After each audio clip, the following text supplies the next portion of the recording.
Today I'm looking at Slow Homecoming by Peter Handke. This book was published by New York Review Books, at least this translated edition. Initially, this book was published in 1979, 1980, and 1981 as separate volumes. These are short novels or novellas, and I'd read some Handke in the past. It was a novel that was called The Anxiety of the Goalie at the Penalty Kick, which I don't think had much to do with soccer. I think it was, if I recall, a very existential novel along the lines of Nausea by Sartre or some of the novels of Camus. And I just read Frost by Thomas Bernhardt, another Austrian writer, and I wanted to kind of stay in Austria. I'm really reading more European writers lately, and I knew Handke would be a lot different than Bernhardt. He's very introspective. There's another writer mentioned here on the back, W.G. Sebold, who I do see a lot of similarities with. Sebold is, I'd say he's more immediately gratifying for some reason to read, but maybe because Handke's more hardcore with the introspection. But still, even though this book is almost 40 years old, it really holds up. It really feels modern. The narrator of the first section is a geologist working in Alaska, and it seems like he is originally a European, so he's sort of like in this foreign land, and Handke uses the occupation of geologist as a way for this character to study the world around him, and I don't really consider him a scientist. I mean, it's really a thinly disguised tool to kind of describe the way this character consumes the world, but to me he has more of an artistic mindset.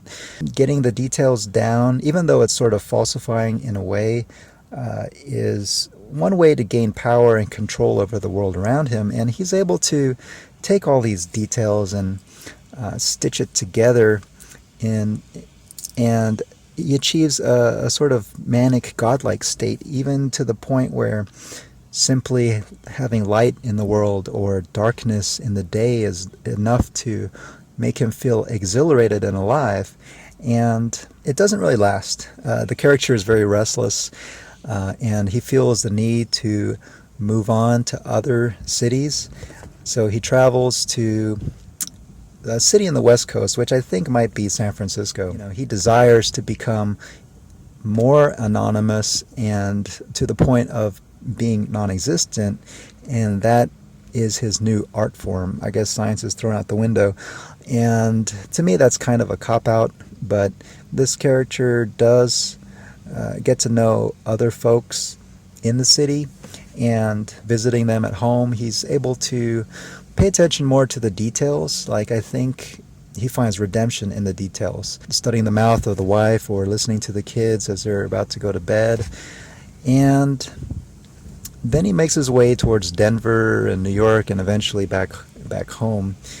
And I think just the idea of paying attention to the details, but in the context of other people, other souls, as they come up against you. And I think he arrives at the idea that maybe the family unit or having a wife and a child, which is something he literally dreams about, is maybe an answer. Then we go on to the second section. The second section is totally different. It's told in the first person. It seems very directly told, as if the narrator is Handke himself. It's an art study / memoir as he's developing as an artist. He really discusses the impact that painters have had on his sensibility. He professes initially that he wasn't really impacted that much by art, but later on, after studying artists like Edward Hopper and Gustave Courbet, and especially Paul Cézanne, when he was painting in this place called L'Estaque during the war period, he did a series of paintings that seemed to have really affected the narrator here. And I find that very interesting when painters have that kind of impact. Painters can spend weeks and months composing a work, And for the viewer, how many viewers really just go up to a painting and get lost in it? I find personally too that you can just go up to a painting and spend like maybe 10 seconds in front of it at most before moving on. But it's interesting to see the impact that Cezanne had on this narrator. The narrator has this love of form and colors, kind of like the love of details that the first narrator had. And it's with a female friend of his who is an artist of, I guess she designs clothing, and she's working on this very ambitious coat.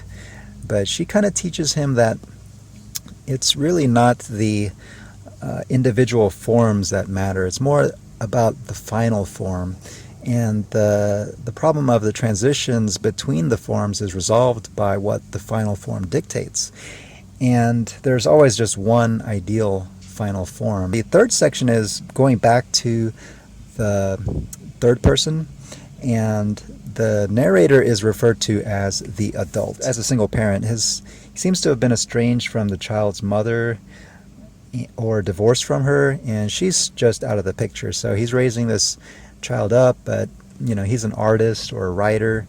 Because of his needs as an artist, it really comes into conflict with the child's own needs. He kind of requires this state of 24/7 daydreaming, whereas the child requires, other society and community in order to grow up.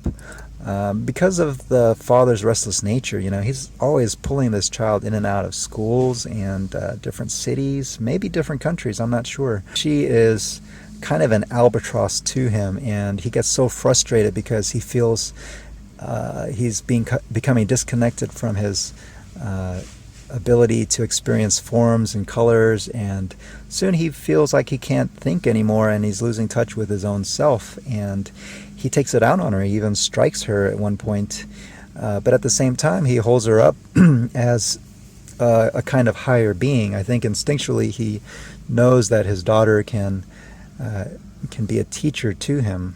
At one point, the narrator enrolls his daughter into a Jewish school, which seems like a ballsy or naive move on his part because his daughter looks and speaks German. But on the other hand, I'm not really sure where they're at during this time. It seems hard to believe that a Jewish school would be that discriminating in Austria. So maybe they're in a different country at that point. But the school is accepting of the daughter at first, but the principal kind of sternly tells the father later on that no good would come of it, and he's encouraged to leave. So he tries a denominational school at one point, and eventually the child is just kind of given over to the mother, and the narrator can enjoy a well-deserved break from parenting so that he can focus on his art. Now, at first, I didn't really feel too much sympathy for the narrator of the third section because of his parenting skills. But I think if the narrator is a stand-in for Handke, and Handke is a writer of Nobel Prize caliber, pretty much, we kind of have to respect his mode of living. But it's interesting because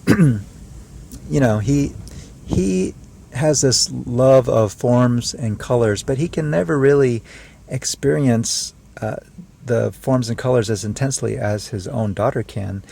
The fact that the narrator is called the adult here, it makes you wonder what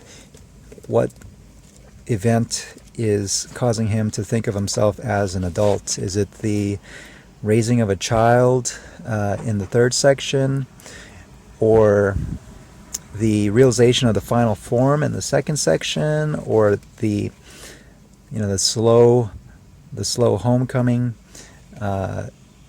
yielding to his roots in the first section? It's kind of a question that I ask when I read this book, and I think it's resolved by the fact that this book exists. The fact that this book exists is evidence that this artist was able to get to where he needed to be.